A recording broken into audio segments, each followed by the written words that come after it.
The fuel invoices sat on my desk in 3 neat stacks. Overdue 30 days, overdue 60, overdue 90. I'd stopped opening the envelopes from the insurance company after the first dozen. They all said the same thing anyway. Partner's death under investigation, claim processing suspended indefinitely, policy review required. 6 months since Marcus augured in on what should have been a routine mail run to Anaktovuk Pass. 6 months of me running Wagner Air Charter on fumes and credit I didn't have. The Cessna 207 needed new brake pads. The Beaver's engine was 200 hours past its inspection interval. I'd been putting off both, flying careful, landing softer than usual. Making do. Northern Alaska in March doesn't care much about making do, though. Sooner or later, something fails. And up here, that means you're walking out, or you're not walking anywhere ever again. I was adding numbers that didn't get better no matter how many times I rearranged them when my phone rang. Wagner Air Charter. Mr. Wagner, Dale Campbell, Kodiak Mining Corporation. We met briefly at the Fairbanks Aviation Expo last fall. I didn't remember him. A lot of corporate types passed through those expos, looking at aircraft they'd never sit in, asking questions about payload capacity like they understood the answers. Sure, I said. What can I do for you? We have a transportation need. Specialized equipment run from Fairbanks to Dead Horse, departing after 2,200 hours. Approximately 400 pounds of instrumentation. Time-sensitive delivery. Night flight up the Dalton Corridor. Straightforward enough, except nobody with legitimate cargo insisted on flying it in the dark unless they had a reason. I waited. The rate would be $6,500. My pen stopped moving. Standard rate for that run was maybe $1,100 if you pushed it. I set the pen down carefully. That's generous. The timing requirements are non-negotiable, as is the flight path. His voice had that flat corporate quality, the kind that came from saying things that weren't really questions. We need absolute reliability, Mr. Wagner. Your record indicates you can provide that. My record. 2,000 hours flying bush routes, most of it in conditions that had ground pilots from anywhere with actual air traffic control. Also, partner dead, business circling the drain, and apparently desperate enough that it showed from however many miles away this guy was calling from. When's the flight? Friday night. We'll have a briefing Thursday afternoon at our Fairbanks facility, 2 o'clock. Does that work for your schedule? I looked at the invoices. $6,500 would cover the 90-day stack and half the 60. Get the insurance company off my back for another month, maybe 2. Buy time to find regular work, stabilize things. I'll be there. Excellent. I'll email the address and security clearance information. He paused, just a beat, like he was reading from notes. I should mention, other pilots have declined this contract. The route has a reputation. What kind of reputation? Perhaps we should discuss the details in person. Thursday at 2. He hung up before I could ask anything else. I sat there holding the phone, looking at those invoice stacks. 6 times the normal rate. Other pilots declining. A reputation. Nothing about that felt right. I made the drive to Fairbanks on Thursday morning. Gave myself time to ask around. The mining company had an office in a low industrial building off the Johansson Expressway, the kind of place that looked temporary, even though it had probably been there 20 years. But I didn't go there first. Tommy Kavik was fueling a Super Cub at the main aviation terminal when I found him. We'd flown together back when I was building ours, before I bought into Wagner Air with Marcus. Good pilot, careful. Kodiak Mining, I said, leaning against his wing strut. You know anything about their contracts? Tommy's hand stopped on the fuel nozzle. He looked at me, then went back to watching the numbers tick over on the pump. They offer you the Dead Horse run? Yeah. Don't take it. They're paying $6,500. He finished fueling, hung up the nozzle with more force than necessary. Melvin, I mean it. Don't. Why not? Devil's Canyon. That's why not. He wiped his hands on a rag, not looking at me. Flight path goes straight through it, and they only run at night. 12 pilots have taken that contract in the last 3 years. 4 of them didn't make it to Dead Horse. The math on that sat heavy. 1 in 3. Crashes? Vanished.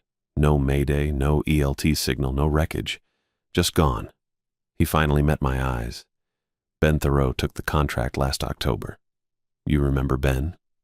I did. Solid pilot, flew for 20 years without bending metal. He's one of the 4? Tommy nodded. They found his aircraft 3 weeks later, scattered across 8 miles of canyon floor. NTSB couldn't determine cause. Weather was clear, no mechanical failure they could identify, no sign of what happened. And people keep taking the contract? Money's good, and most of them make it through fine, but 1 in 3, Melvin. He stuffed the rag in his pocket.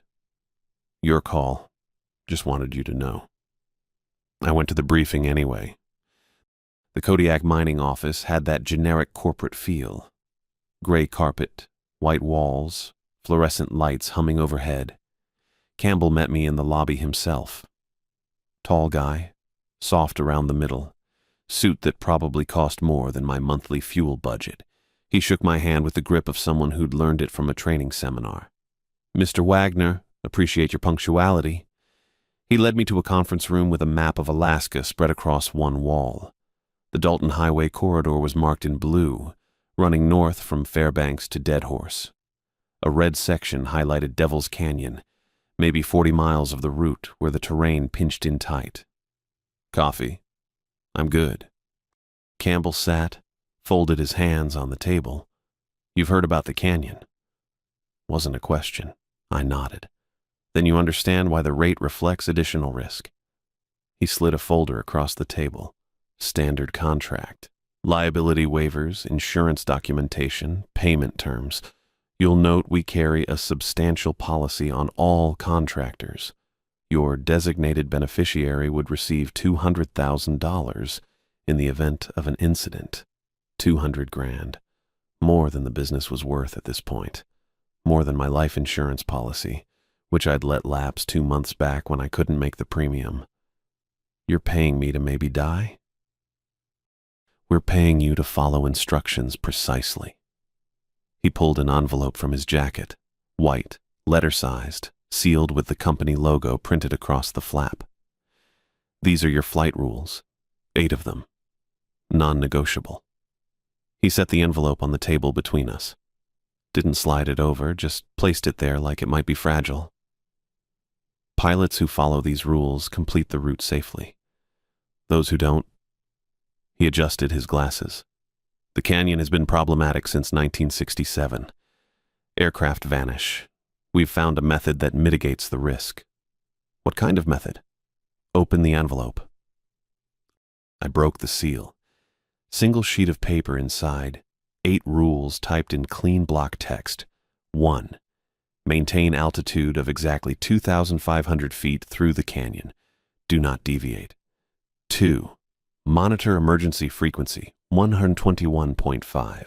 Do not respond to any transmissions you receive. 3. If you experience engine anomalies, do not investigate. Continue on heading. 4. If navigation instruments fail completely, descend immediately to 1,000 feet and follow terrain. 5. You will see red beacons in sequence. Follow them precisely. 6. Keep the cockpit door open for the duration of canyon transit. 7. Do not use autopilot between the canyon entrance and exit markers. 8. Do not celebrate successful transit until you have landed at Dead Horse Airport. I read through them twice. Superstition dressed up as procedure. The kind of thing you'd expect from some bush legend, not a mining corporation with legal departments and safety protocols. This is serious? Completely. Campbell's expression hadn't changed. Flat. Professional. Every pilot who followed these rules reached Dead Horse safely. Every pilot who deviated did not. This is liability protection. You're covering yourselves legally by making the rules weird enough that any pilot who crashes can be blamed for not following them exactly. Believe what you prefer, Mr. Wagner. Follow the rules regardless. I looked at the paper again. Rule 6 stood out. Keep the cockpit door open. In March, flying north at night, that meant freezing my ass off for 40 miles. Pointless discomfort. But $6,500 and 200 grand if I augured in, which would at least clear the business debts, pay off what Marcus's family was owed. I folded the paper, slipped it back in the envelope. When do I get the cargo manifest? Campbell smiled. First expression I'd seen from him that looked close to human. Friday at the hangar, 2100 hours. We'll have the equipment loaded and ready. I signed the contract, took my copy and the envelope. Walked out of that office knowing I was doing something stupid, but doing it anyway because the numbers didn't work otherwise. The invoices were still sitting on my desk back home. The insurance company was still holding Marcus's claim. The Beaver still needed that engine inspection. Sometimes you take the bad option because all your options are bad, and at least this one paid enough to matter. I'd follow their rules, fly careful, get to Dead Horse, collect the money, and put this behind me. That was the plan anyway. I crossed into Devil's Canyon at midnight exactly. The GPS showed the coordinates where the canyon started, marked on Campbell's map in red. No physical landmark on the ground, just coordinates. But the air changed. Temperature dropped 4 degrees in 30 seconds. My breath fogged against the windscreen. The radio crackled. Static first. Then a voice, broken up by interference. Fairbanks Center, this is November 729er Delta Whiskey declaring an emergency. Engine failure, losing altitude. My call sign, my exact registration. I reached for the transmit button, stopped. Rule 2 sat on the seat beside me, printed in clean black letters. Monitor emergency frequency 121.5 without responding to transmissions. The voice came again. Fairbanks Center, November 7, 29er Delta Whiskey, Mayday, Mayday, Mayday. Complete power loss at 8,000 feet, 20 miles north of... I gripped the yoke tighter, kept my altitude at exactly 2,500 feet. The altimeter held steady. Requesting immediate assistance. Any aircraft on frequency. Different voice now. Same call sign. November 7, 29er Delta Whiskey experiencing catastrophic engine failure. Going down in... My engine purred smooth. All gauges green. Oil pressure 70 pounds. Fuel flow normal. Cylinder head temps in the middle of the operating range. The transmissions kept coming. 5 different voices in 3 minutes, all using my registration, all reporting emergencies. One sounded young, panicked. Another, calm, professional, running through emergency procedures as his aircraft fell. A third just breathing heavy into the mic, not speaking, terror in every ragged exhale. Then my name. Melvin, if you can hear this, please respond. The voice cracked. Melvin, I know you're out there. I need help. Engines quit. I'm at 4,000 feet and descending. Please, Melvin, please answer. My hand shook on the yoke. The voice knew me, spoke directly to me, not to air traffic control, not a distress call, a personal plea. Melvin Wagner, November 729er Delta Whiskey, I'm begging you. 3,000 feet now. Canyon floor coming up fast. If you can hear me, say something, anything. Just let me know someone's listening. I stared at the radio. The transmit button glowed faintly in the instrument panel lights. 1 press. That's all it would take. Rule 2. Don't respond. 2,000 feet, Melvin. I've got maybe 30 seconds, please. I don't want to die alone out here. Just talk to me, please. I reached over and switched to the backup frequency. 123.45. The alternate Campbell had written in the margin of the rules. The voice cut off mid-word. Silence filled the cockpit. Just the engine drone and the whisper of air past the fuselage. My instruments flickered. The altimeter spun backward, unwinding through 2,000 feet, 1,500, 800, then jumped to 12,000. The airspeed indicator showed 80 knots. I was flying at 130. The heading gyro rotated slowly, showing north when I was tracking northeast. Numbers scrolled across the GPS screen. Coordinates, altitude, ground speed. None of it matched what I was seeing outside or feeling in the controls. The aircraft flew stable, responding normally to inputs, but the instruments told a story of a plane spiraling out of control. I checked the magnetic compass mounted above the windscreen. Liquid-filled, no electronics, immune to electrical interference. It showed 035 degrees, my correct heading.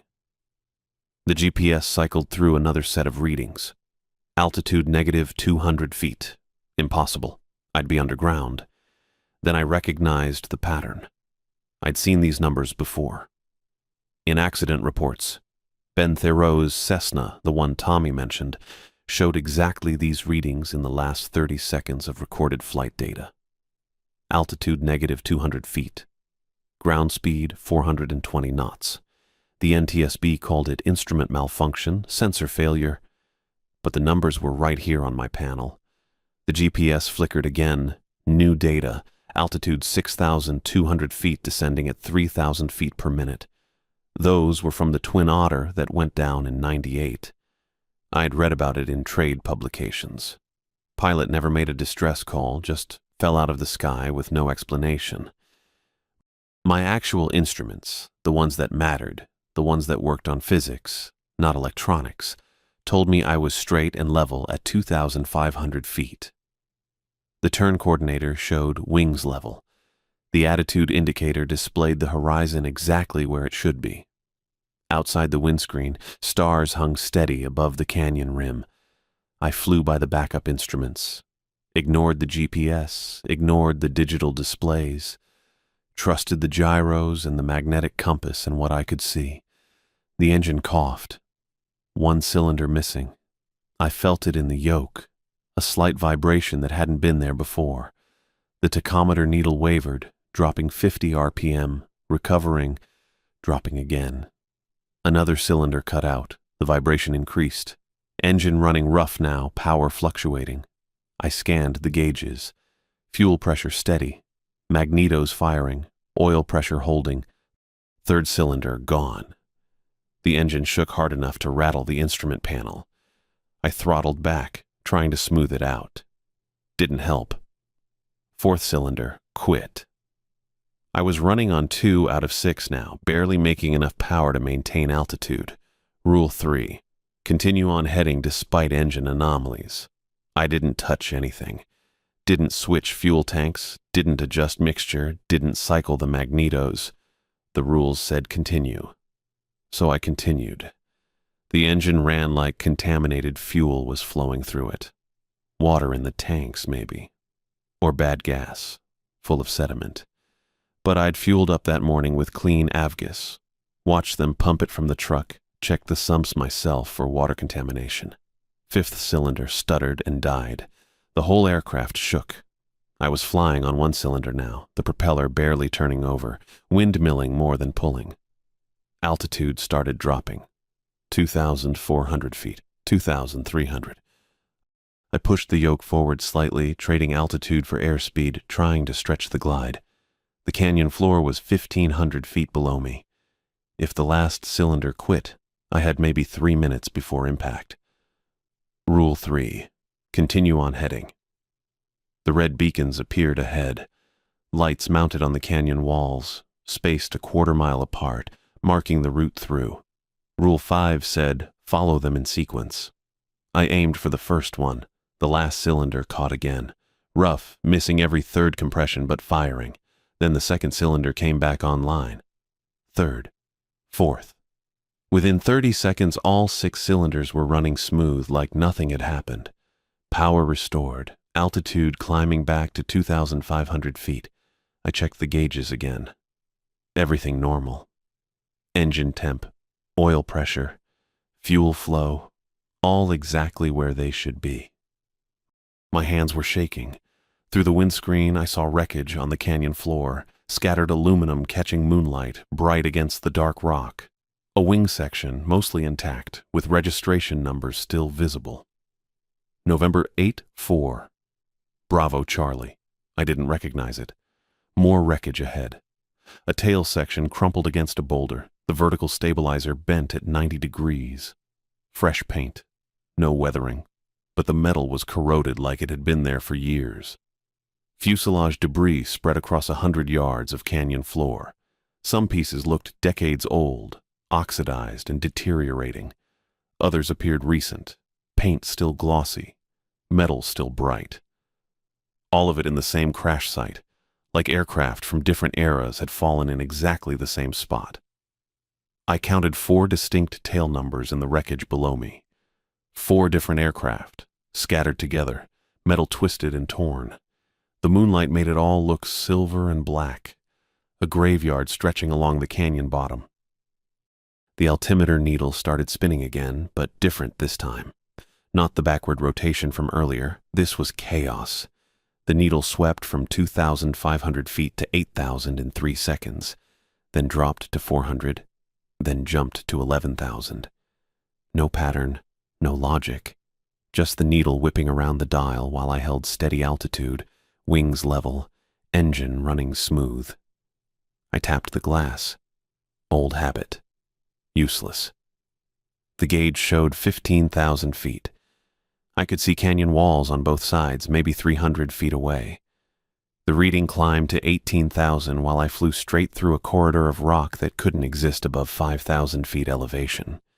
My backup altimeter joined the failure. The needle spun counterclockwise through impossible readings, negative 3,000 feet, then 22,000, then back to 0. Both instruments were gone.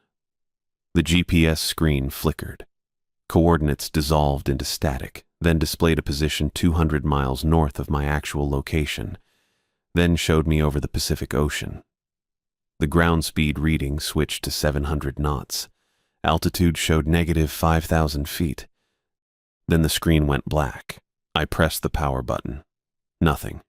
The unit was dead, and I was flying through Devil's Canyon at midnight with no functioning navigation equipment except the magnetic compass and my eyes. Rule 4. The words came back clean and immediate. If navigation instruments fail completely, descend to 1,000 feet and follow terrain. I pulled the throttle back and pushed the yoke forward.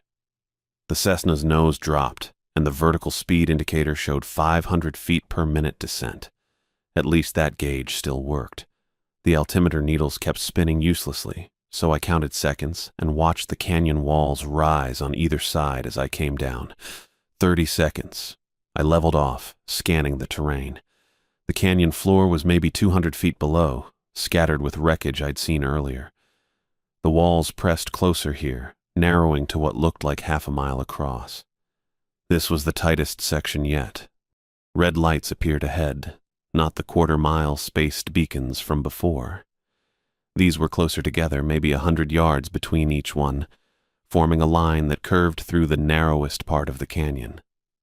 6 beacons visible, then 7, then 8, as the path bent around an outcropping of rock.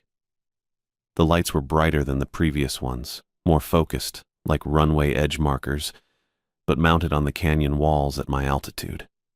I glanced at the GPS, still black. I checked the sectional chart clipped to my kneeboard, running my finger along the canyon route Campbell had marked. No navigation aids listed, no beacons, no markers, nothing but empty terrain notation. My eyes went back to the red lights. They were there, solid and steady, marking a clear path through rock that looked too narrow for safe passage. The cockpit instruments showed nothing. The navigation display was dead. The backup GPS unit mounted below the panel stayed dark when I pressed its power button.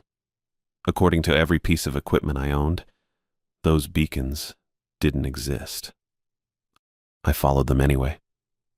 The first light passed off my left wing, mounted on a steel pole anchored to the canyon wall. Real metal. Real light. I could see the mounting bracket and the power cable running down into the rock. The second beacon approached on my right side, identical construction, the red glow painting my wingtip. The canyon walls kept closing in. I was down to a quarter-mile of clearance, then less. The beacons curved right, and I banked to follow, keeping my wings level enough to fit through the gap. Rockface slid past 20 feet from my wingtip, too close. Way too close for any sane pilot. I checked my mirrors. Force of habit.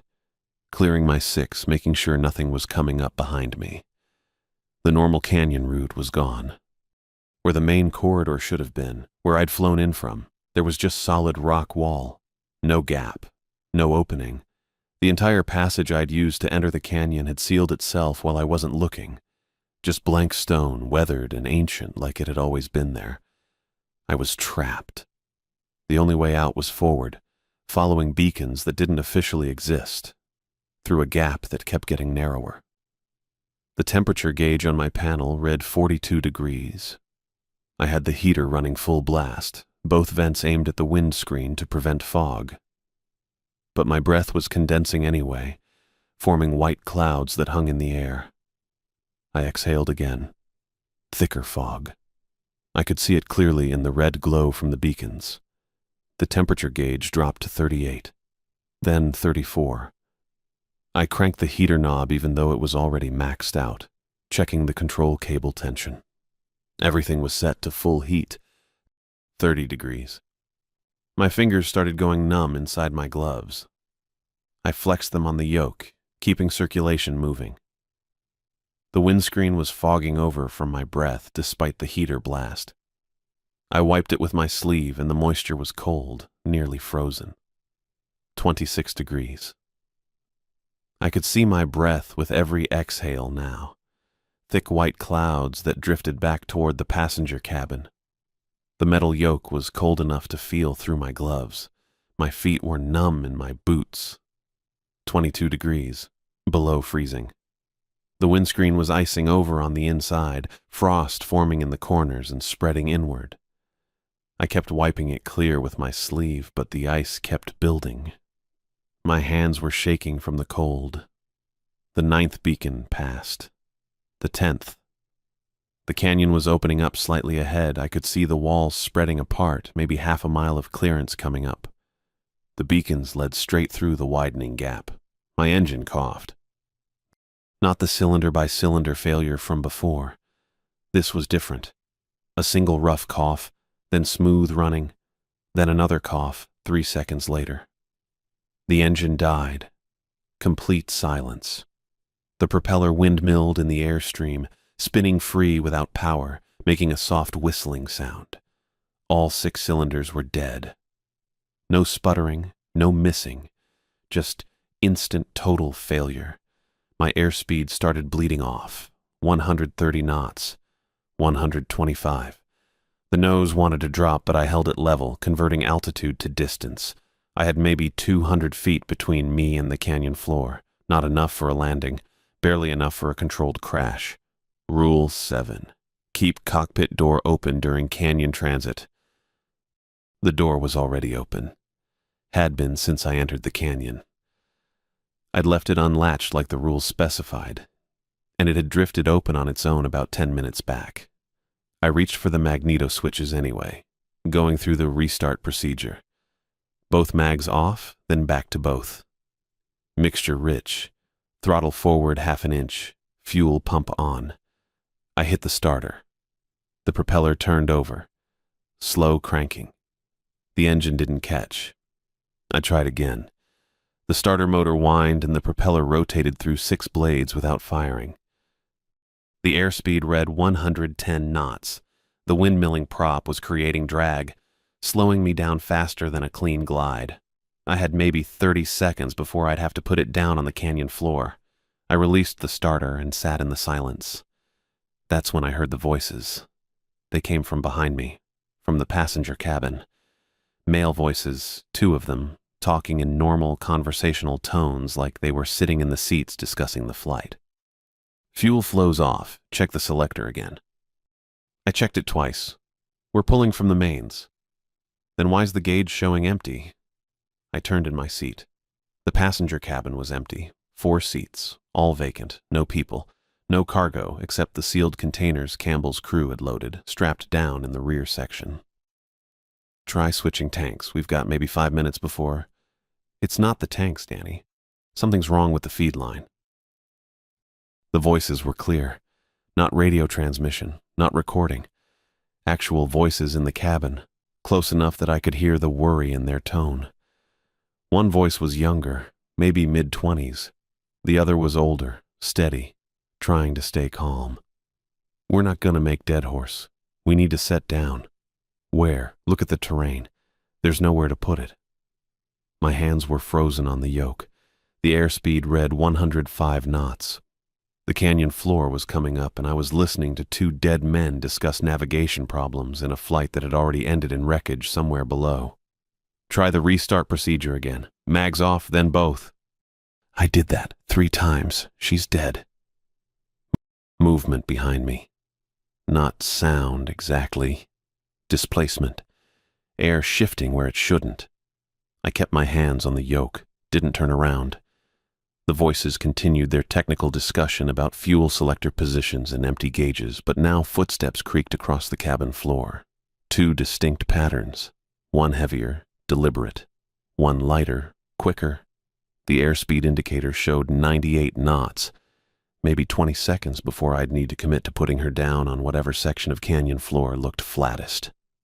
"Main tanks are bone dry," the older voice said. Closer now, directly behind my seat. "Should have switched to auxiliary 10 minutes ago." "I did switch." The younger voice, frustration bleeding through. "Selector's on AUK right now. Look at it." I looked. Couldn't help it. 4 passenger seats, all empty. Campbell's cargo containers strapped in the rear section exactly where I'd secured them. Nothing else, but shadows moved across the cabin ceiling. 2 human shapes, overlapping and indistinct, like figures projected through smoke. They passed between the seats, bent over invisible instruments, gestured at controls that didn't exist. "We're not going to make the field," the older voice said. "Statement of fact, no panic. Canyon's too narrow for a turnback. There's a gravel bar 2 miles ahead. Saw it on the way in." "At night? You're going to try a landing on unlit gravel you saw 12 hours ago?" The younger voice didn't answer. My airspeed hit 92 knots. The canyon floor rushed past below, close enough to count individual rocks in the starlight. I'd need to flare soon, bleed off speed before the stall warning screamed. More shadows materialized. A woman's voice, tight with controlled fear. "Frank, the oil pressure just dropped to 0. A man responded, different from the first 2. "I see it. Temperature's climbing." "We need to set her down now." "There's nowhere to set down. Look outside." I did look outside. Canyon walls on both sides, maybe 200 feet of clearance. Wreckage scattered across the floor where other pilots had tried exactly what these voices described. The shadows multiplied. 5 figures now, maybe 6, moving through the cabin in overlapping patterns. Some walked through the seats. Others bent over phantom controls, hands moving through empty air. A third male voice, younger than the others, breathing hard. "Mayday, mayday, mayday. November 4-7. Charlie Delta, engine failure, descending through—" "Save your breath," another voice cut in, flat, resigned. "Nobody's coming." The conversations layered over each other. Fuel starvation, oil pressure loss, electrical failure, navigation equipment malfunction. Each voice recounting the specific cascade of problems that had killed them. Final moments played out in my passenger cabin while I dropped toward the same canyon floor. 90 knots. The stall warning would trigger at 72. "Should have followed the altitude restriction," a woman's voice said, older with a Texas drawl. "Rules said maintain 2,500 feet. I thought I knew better."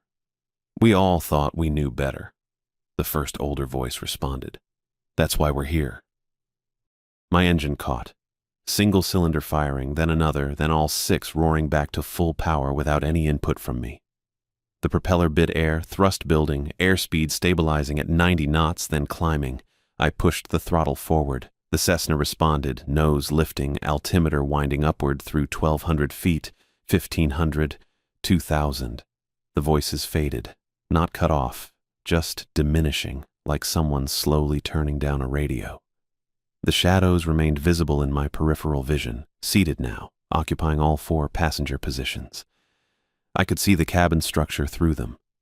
Outlines of heads and shoulders, hands folded in laps, faces turned toward the windscreen. Watching the same route they'd flown, the same canyon that had killed them. I climbed back to 2,500 feet and maintained it. The GPS flickered once, twice, then displayed correct coordinates again. Altimeter reading matched my altitude. Airspeed indicator showed 130 knots. The red beacons continued ahead, spaced wider now as the canyon opened up. I followed them north, keeping the wings level, hands steady on the yoke. The shadows sat quiet in the passenger seats, just visible in the corner of my eye. Every time I checked the mirrors, they were there. Every time I turned to look directly, the seats showed empty. 40 minutes later, the canyon walls fell away completely. Open tundra stretched ahead, flat and featureless under starlight. The GPS showed Dead Horse Airport 12 miles northeast. The shadows faded as I cleared the canyon mouth. Gone completely by the time I contacted Dead Horse Tower and received landing clearance for runway 01 left. I touched down at 1:43 in the morning, exactly on schedule according to Campbell's timeline. A black SUV sat parked beside the operations building, exhaust visible in the frigid air. Engine running, headlights off. I taxied to the transient parking area and shut down. Took me 3 tries to release my seatbelt. Hands weren't shaking, just wouldn't respond properly to what my brain told them to do. Campbell climbed out of the SUV as I opened the cabin door. Same expensive suit, different tie.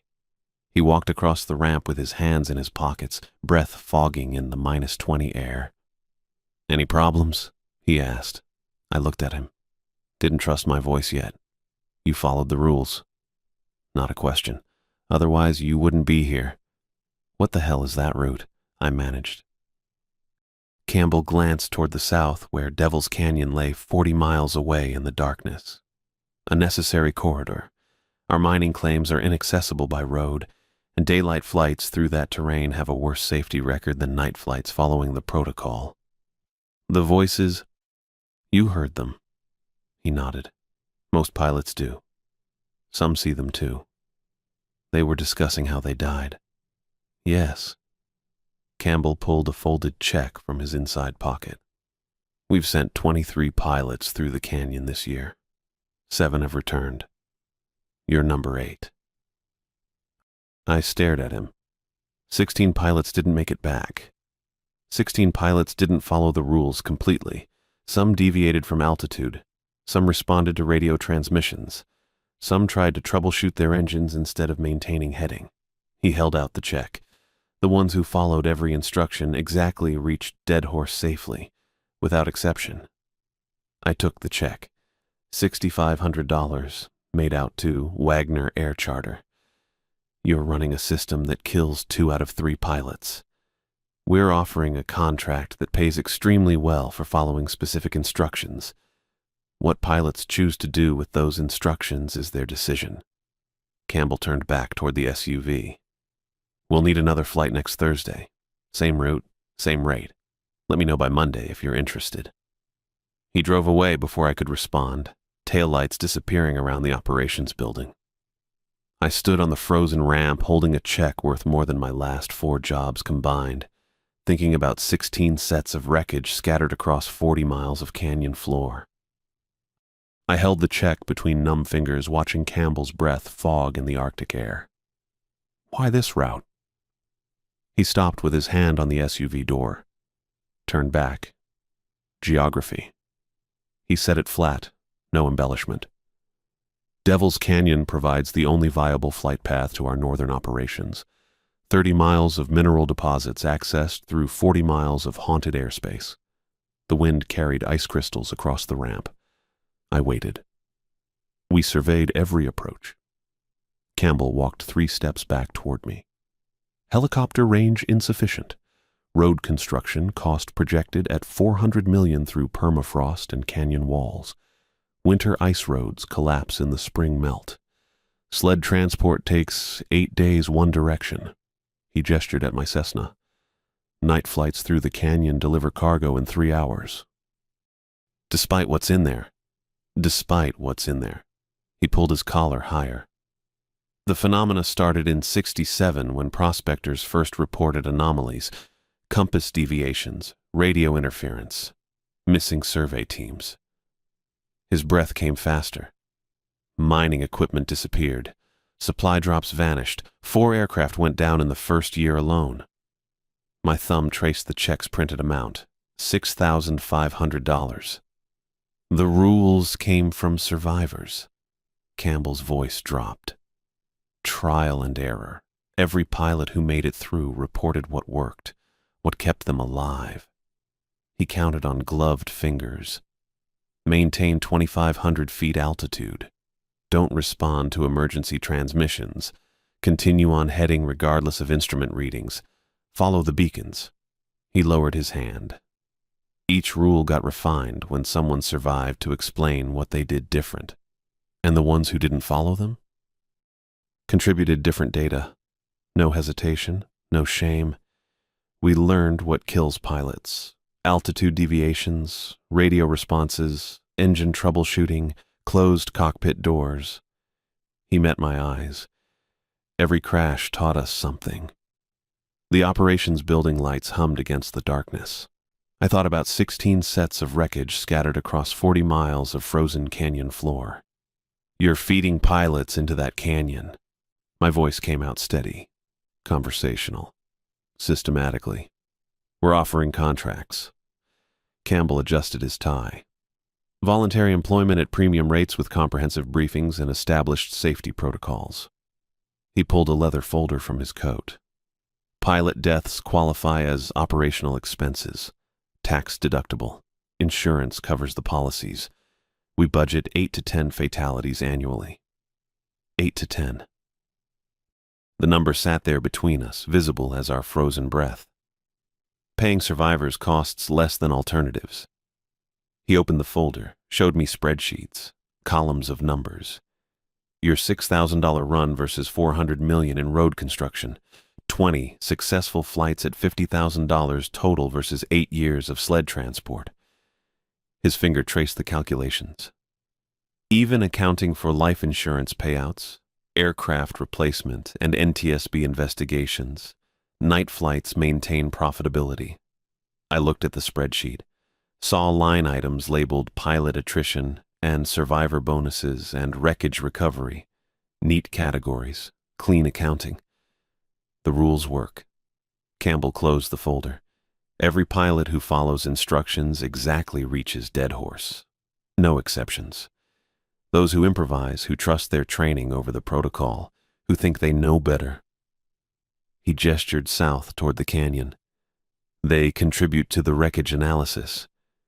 You're using the rules as bait. We're providing tested survival procedures. He tucked the folder away. What pilots do with that information remains their choice. The wind shifted, carried the smell of aviation fuel and frozen earth. I understood it then. The whole system. Kodiak Mining had calculated the margins, determined that supernatural hazards cost less than conventional logistics, accepted that most pilots would die, while a few survivors generated enough successful runs to maintain operations. The protective rules ensured some flights succeeded, just enough to prove the route worked, to justify the next contract, to keep pilots signing agreements. The company treated the haunted canyon as a business challenge, a logistics problem with acceptable casualty rates. 16 pilots this year, 23 attempts, 8 returns. 65% fatality rate, rounded up. My hand still held the check. $6,500, more than my last 4 jobs combined, enough to pay 3 months of fuel invoices, enough to buy brake pads for the Cessna and schedule the Beaver's overdue engine inspection, enough to keep Wagner Air Charter operating through March.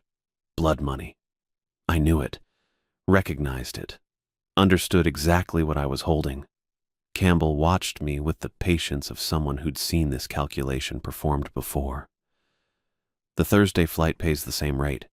Monthly runs thereafter at $6,500 per trip. Designated route, Same protocols, same insurance coverage.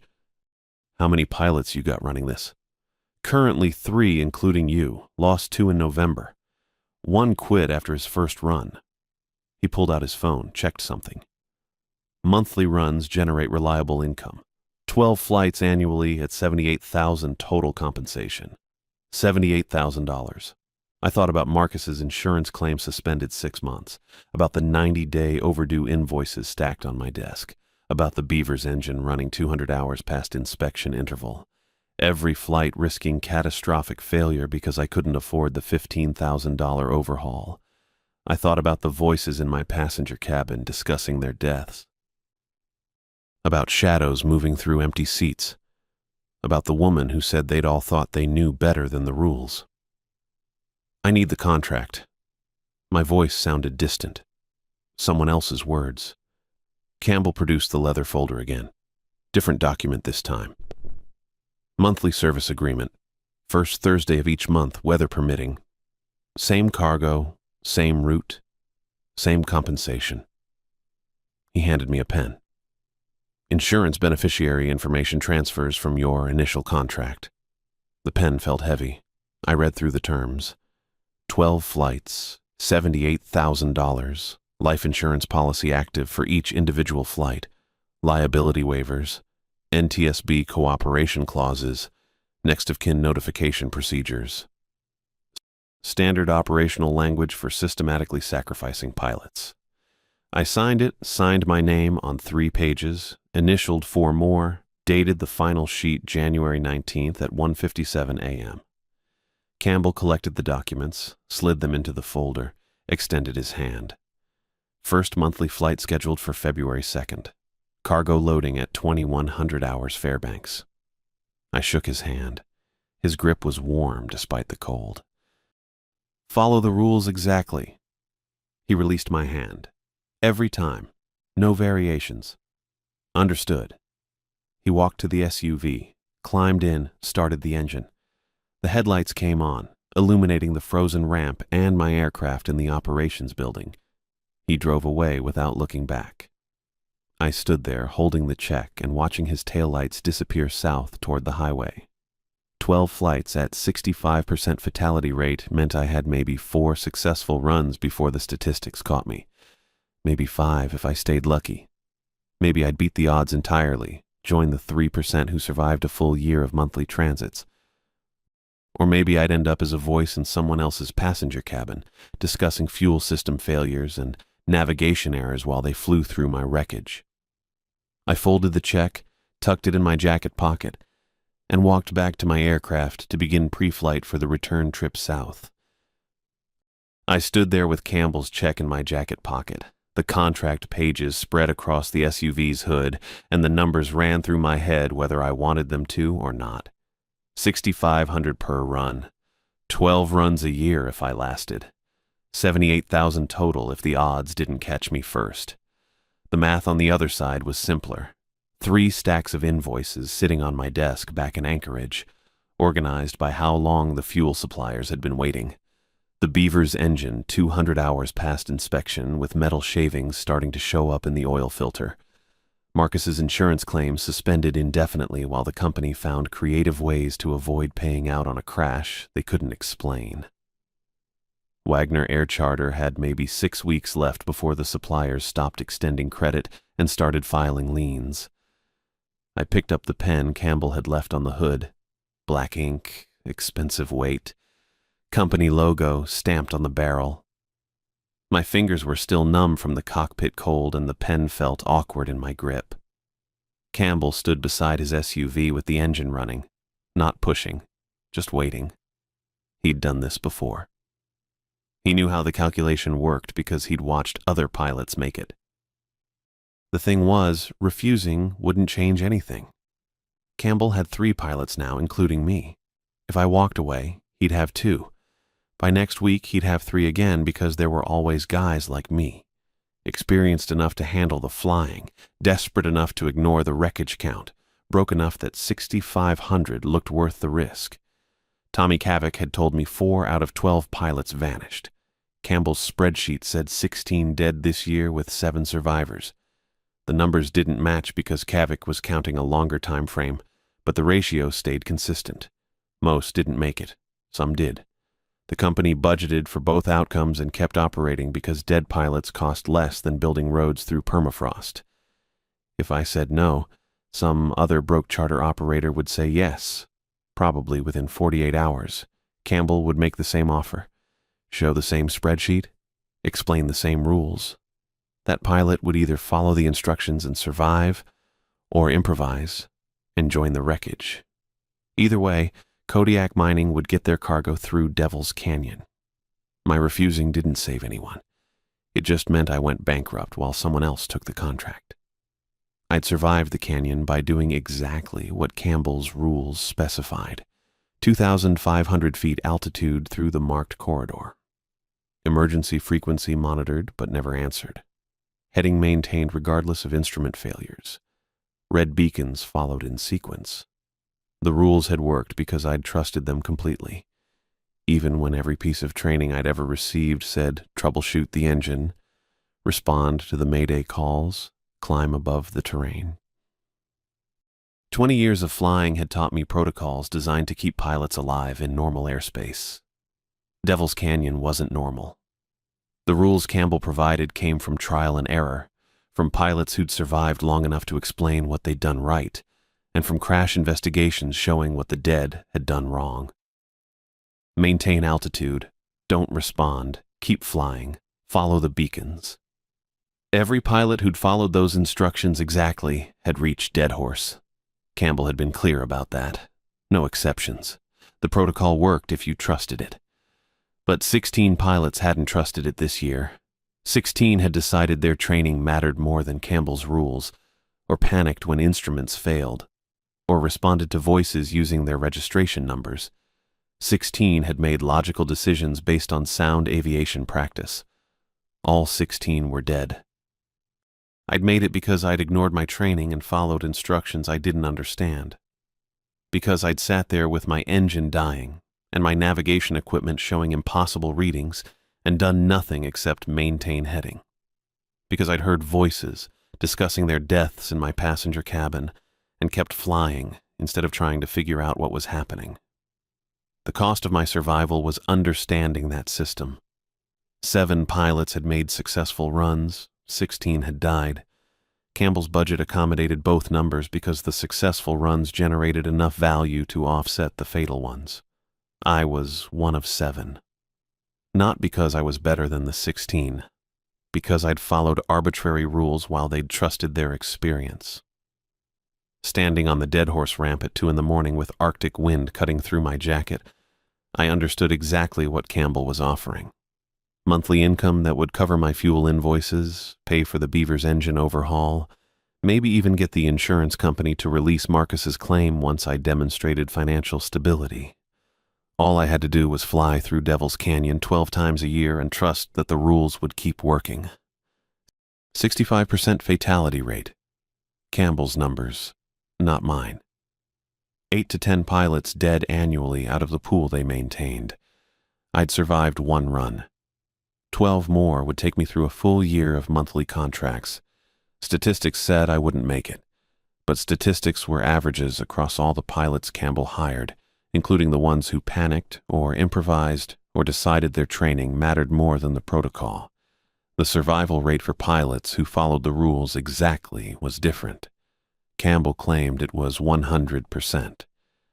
I didn't know if I believed that. But I'd followed the rules on my first run, and I was standing here alive with a check in my pocket, while 16 other pilots were scattered across 40 miles of canyon floor. The company's system required desperate pilots. Guys with failing businesses and suspended insurance claims and aircraft running past inspection intervals. Guys who needed money badly enough to accept supernatural hazards as operational conditions. Campbell wasn't forcing anyone.